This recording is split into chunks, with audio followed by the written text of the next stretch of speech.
আন্দোলনে আহতদের দেখতে নিউরোসায়েন্সেস হাসপাতালের প্রধান উপদেষ্টা। ডেঙ্গুতে আরও 3 জনের মৃত্যু, হাসপাতালে 403।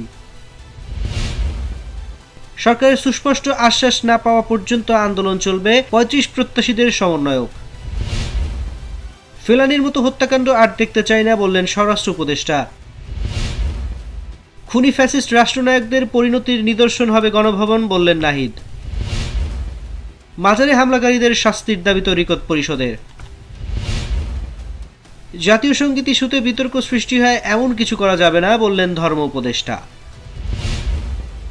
আওয়ামী ফ্যাসিবাদের প্রতিধ্বনি বিএনপির কর্মকাণ্ডে শুনতে পাচ্ছি, পটুয়াখালীতে বললেন ভিপি নূর।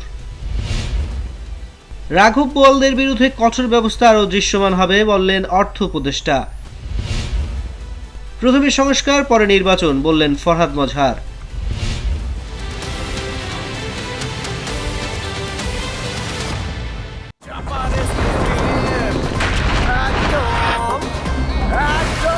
শওকত ভাই তোমার মামা?